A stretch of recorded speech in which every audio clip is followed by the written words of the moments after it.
வணக்கம். விஎஸ் ஜோதிடம். இந்த ஜோதிட சேனலில் துலாம் ராசி தை மாத ராசி பலன்கள் 2026 துலாம் ராசிக்காரர்களான உங்களுக்கு தை மாதத்தில் கிரகங்கள் எந்த நிலையில் அமர்ந்து பலன்களை தரப்போகிறது என்பதை தெரிந்து கொள்வதற்கு முன்பதாக சந்திராஷ்டம தினங்கள்.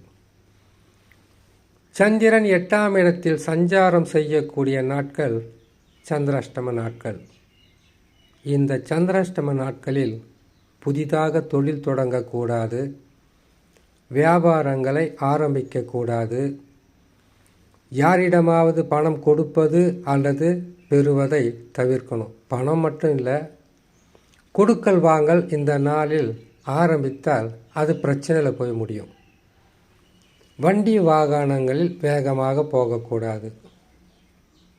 யாரிடமாவது குடும்பத்திலும் சரி, வேலை செய்கின்ற இடத்திலும் சரி, வாக்குவாதங்களில் ஈடுபடக்கூடாது.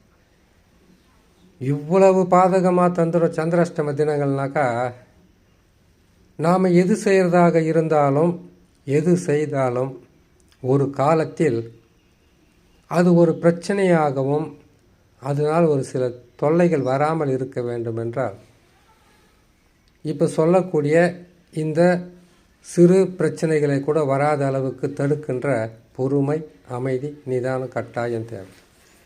சரி, சந்திராஷ்டம தினங்களை பார்க்கலாம். வருகின்ற 27ஆம் தேதி 1ஆம் மாதம் 2026 தை மாதம் 13ஆம் தேதி செவ்வாய்க்கிழமை பகல் 2:19 ரிஷப ராசியில் சந்திர பகவான் சஞ்சாரம் செய்யும் போது சந்திராஷ்டம தினங்கள் ஆரம்பமாகும். சந்திராஷ்டம தினங்களிலிருந்து விடுபடக்கூடிய நாட்களாக 29/1/2026 தை மாதம் 15ஆம் தேதி வியாழக்கிழமை மாலை 4:37 மிதுன ராசியில் சந்திர பகவான் சஞ்சாரம் செய்யும் போது சந்திராஷ்டம தினங்களிலிருந்து விடுபடக்கூடிய நாட்களாக இருக்கலாம். துலாம் ராசிக்காரர்களுக்கு இம்மாதத்தில் கிரகங்களுடைய மாற்றங்கள் மிகவும் நல்ல நிலையில் அமர்ந்து பலன்களை தருவதாகவே இருக்கிறது. ஒருவேளை துலாம் ராசிக்காரர்களுக்கு பலன்களாகப்பட்டது வெற்றியோ, சந்தோஷமோ, தனலாபமோ, பல வகையான சுப நிகழ்ச்சிகளோ நடக்காமல் தடையாகவோ, சிறு பின்னடைவாகவோ, இல்லை எதுவுமே நடக்கலை, கேது நல்லா இருக்கிறாருன்னு சொல்கிறாங்க, சனி நல்லா இருக்கிறாருன்னு சொல்கிறாங்க, குரு நல்லா இருக்கிறாருன்னு சொல்கிறாங்க, எதுவுமே நடக்காமல், எந்த விதமான நன்மையும் நடக்காமலே அப்படியே இருக்குன்னா கட்டாயமாக நீங்கள் பார்க்க வேண்டியது, நீங்கள் ராசி பலனை பாருங்கள், தப்பில்லை. ஆனால் முதல்ல சொந்த ஜாதகத்தை பார்த்துருங்க. சொந்த ஜாதகத்தில் நடந்து கொண்டிருக்கக்கூடிய தசா மிகவும் வலிமையாக இருந்தால் நான் நன்மைகள் நடக்கிறது என்பதை எப்போவுமே ஒரு படி மேலே சொல்லவே மாட்டேன். ஏன் சொன்னால் வாயில் இருக்கக்கூடிய முத்தா கொட்டிடும்னு கூட கேள்வி கேட்கலாம். அப்படி கிடையாது. நன்மைகள் நடக்கப் போகிறது என்பதை 4 ராஜ கிரகங்களும் முடிவு செய்யும். அவர்கள் நல்ல இடத்திற்கு வந்தால் கட்டாயமாக நன்மைகளை செய்தே ஆக வேண்டும். அந்த நேரத்தில் இது கோட்சாரம்னா கிரகங்கள் சுற்றி அமருகின்ற இடங்களுக்கு தக்கவாறு பலன்களை கொடுத்தே ஆக வேண்டும் என்பது ஜோதிட விதி. என்றாலும் அது அதிகப்படியான நற்பலனா மத்தியம பலனா என்பதை ஜாதகம்தான் முடிவு செய்யும். உங்கள் ஜாதகம் உங்கள் கையில். உங்கள் ஜாதகத்தில் நடக்கக்கூடிய தசா தான் உங்களை எவ்வளவு பெரிய வலிமையான ஒரு மனிதராக உருவாக்கப் போகிறது என்பதை அதுதான் முடிவு செய்யும். இப்போ எல்லா பதிவிலையும் பார்த்தீங்கன்னாக்கா ஆஹா ஓஹோன்னு சொல்லலாம். இதுவே குரு மாற்றம், ராகு கேது மாற்றம், சனி மாற்றம் ஏற்பட்டுட்டா போதும், பேசுறது அடக்கி தான் வாசிக்கணும். அதனால் இப்போ ஓஹோன்னு பேசிட்டு அப்போ அடக்கி வாசிக்கிறத விட உங்களுக்கு இருக்கக்கூடிய குறைகளும், குறைன்னா என்ன, எல்லா மனிதருக்கும் இருக்கக்கூடிய குறைகள் தான் துலாம் ராசிக்காரர்களாம் உங்ககிட்ட இருக்கும். என்ன இருக்கும்? நம்ம வாழறதுக்கு நல்ல வீடு, உண்ண உணவு, உடுத்த உடை, இருக்க இருப்பிடம், கடன் இல்லாத வாழ்க்கை, நோயற்ற உடல், இது தான் நம்ம எதிர்பார்க்க போகிறோம். அது நல்ல நிலையில் கிடைக்குமான்னு கேட்டிங்கனாக்கா, இப்போ இருக்கக்கூடிய சூழ்நிலை இது எல்லாமே கிடைக்கும்னு நினைக்கக்கூடாது. இதில் ஏதாவது ஒன்று உங்களை கடந்த ஆண்டுகளில் உங்களுக்கு மன கஷ்டம் கொடுத்துருந்தால், கடனாக இருந்தால் தீர்த்துடலாம், நோயாக இருந்தால் விடுபட்டு வெளியில் வந்துடலாம். ஒருவேளை இடம் இருக்குது, வீடு கட்ட முடியல, அதுக்கு தான் நீங்கள் முயற்சி செய்யணும். இல்லை திருமணம் ஆகலை, அதுக்கு முயற்சி செய்யணும். புத்திர பாக்கியம் இல்லை, அதுக்கு முயற்சி செய்யணும். இது எல்லாமே ஒரே ஆளுக்கு நடக்கணும்னு கேட்டிங்கனாக்கா, அது கட்டாயமாக கேட்டிங்கனாக்கா உங்களுடைய ஜாதக பலன்றது ராஜயோக பலமாக இருந்தால்தான் அப்படி ஒரு யோகம் கிடைக்கும், கொடுக்கும். ஏதோ ஒரு குறைகள், குற்றங்கள் கடந்த ஆண்டுகளில் உங்களுடைய மனதை பாதிப்பாக கொடுத்திருந்தால் அதிலிருந்து மீண்டு வர, அதிலிருந்து உங்களுடைய வாழ்க்கை தரத்தை உயர்த்தி கொள்ள வழிகாட்டும். சரி, இதுக்கெல்லாம் காரணம் தசாபலம்தான். இப்போ பலன்களை பார்த்துடலாம். துலாம் ராசியான உங்களுக்கு உங்கள் ராசிக்கு 3ஆம் இடத்தில் சுக்கிர பகவான், முயற்சிகளில் வெற்றி.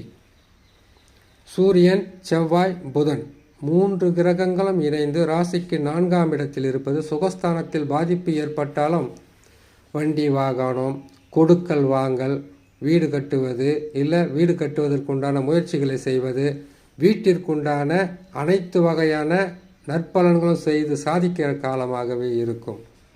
ராகு பகவான் 5ஆம் இடத்தில், பாதகம் அல்ல சாதகமும் அல்ல ராகுவால். ஏன்னு கேட்டீங்கன்னாக்கா, கெடுக்கவும் மாட்டார், அள்ளி கொடுக்கவும் மாட்டார். அவருடைய பலன்களாகப்பட்டது சராசரியாக இருக்கும். சனியை பொறுத்த வரையில் உங்களுக்கு நோய், கடன், பகை, எதிர்ப்பு எதுவாக இருந்தாலும் முறியடித்து வெற்றி பெறக்கூடிய ஸ்தானத்தில் இருக்கிறார். இந்த நல்ல நேரத்தில் மிக கவனமாக செயல்பட்டு செஞ்சுக்குங்க. தசா நல்லா இருந்தால் நன்மைகள் நடந்து கொண்டே இருக்கும். அடுத்ததாக குரு பகவான் கடந்த சில மாதங்களாக ராசிக்கு 10லிருந்து படாத பாடைப்படுத்தி இருப்பார். இப்பொழுது வக்கரம் பெற்று 9ல் இருக்கிறார். இதுவும் நல்லது தான். நீங்கள் தேடுறது எதுவாக இருந்தாலும் உடனுக்குடனாக கிடைக்கும். வக்கரம் பெற்று இருக்கிறதுனால சில பிரச்சனைகளை சந்தித்து அதற்கு பிறகு நல்ல இடத்திற்கு வந்துடலாம். இது ஒரு முக்கியமான விஷயம். கேது பகவான் 11ஆம் இடத்தில் இருப்பது. 11ஆம் இடத்தில் இருக்கும்போது அதிகப்படியான நன்மைகள், எதிர்பார்த்ததை விட அதிகப்படியான அதிர்ஷ்டங்களை கொடுப்பார். ஆனால் ஒவ்வொரு பதிவிலையும் சொல்கிறது தான், இது ஏதோ ஒரு பதிவு பார்க்கட்டுமே நம்ம போட்டு விடலான்னு சொல்கிறதில்ல.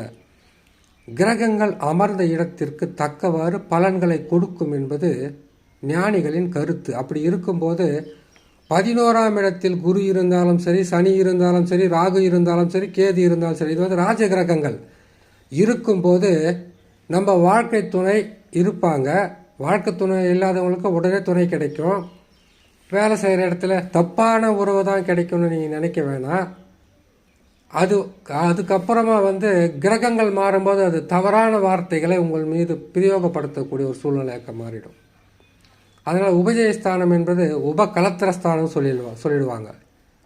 அதனால் அந்த வழிக்கு போகாமல், ஏற்கனவே துளாராசினாவே அந்த தொல்லைங்க அதிகமாக இருக்கும் ஆண்களுக்கு.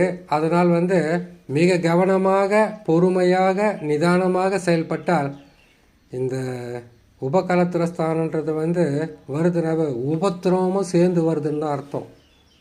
ஆரம்பத்தில் இனிப்பை சாப்பிடும்போது நாவினிக்கும் நம்மளுடைய உடலும் சிந்தனையும் நல்லா தான் இருக்கும். அதனால் வரக்கூடிய வியாதிகளையும் நோய்களையும் பார்க்கும்போது தான் பயமாக இருக்கும். அதனால் இந்த கொஞ்ச காலம்தான். அதுக்கப்புறம் கேது பகவான் மாறிட்டார்னு வச்சுக்கோங்களேன், வாழ்க்கை அதிகப்படியான கஷ்டம் கொடுத்துடும். அதனால தான் உங்களுக்கு நான் அடிக்கடி அதை ஞாபகப்படுத்துகிறேன். அதனால் வேலை, குடும்பம், செய்கிற தொழில், முன்னேற்றம், ஏதாவது குறைகள் இருந்தால் அதை தீர்த்து கொள்வதற்குண்டான வழியை மட்டும் போங்க. அந்த கிரகங்கள் 11ஆம் இடத்துல இருந்தால் நீங்கள் போகலைன்னா அது தேடி வரும். நீங்கள் தான் விலைக்கு போகணும். இப்போது ஒரு வியாதியோ, ஒரு கடனோ, ஒரு சண்டையோ தேடி வருதுன்னாக்கா விலைக்கு போக மாட்டீங்க. அதை விட அதிகப்படியான சக்தி வாய்ந்தது இந்த உபகலத்திரன்றது, உறவுகள் என்பது. அதனால் இதை உங்களுக்கு நான் அறிவுரை சொல்கிறத எடுத்துக்க வேணாம். அடுத்து வரக்கூடிய கஷ்ட காலத்திலிருந்து உங்களை காப்பாற்றக்கூடிய முன்னெச்சரிக்கை பதிவாக எடுத்துக்கொண்டாலே போதுமானது. சரி, இப்போது ஏதாவது உங்களுக்கு அதிகப்படியான நன்மைகள் நடக்காமல் பாதக பலனாக இருக்கான்னாக்கா கட்டாயமாக ஜாதகத்தை பாருங்கள். இல்லைன்னா உங்களுக்கு பரிகாரமாக கேது பகவான் 11ஆம் இடத்தில் இருக்கிறார். ஞாயிற்றுக்கிழமை தோறும் பிள்ளையாரை வணங்குவாங்க. சனி பகவான் 6ஆம் இடத்தில் இருக்கிறார். முடிந்த அளவுக்கு நீங்கள் சனி பகவானை தரிசனம் செய்வதும் மனமாற வேண்டி வருவதும் மிகவும் சிறந்த பலன்களை உங்களுக்கு கொடுக்கும் என்று சொல்லி இன்னொரு நல்ல பதிவில் உங்களை நான் சந்திக்கிறேன். நன்றி, வணக்கம்.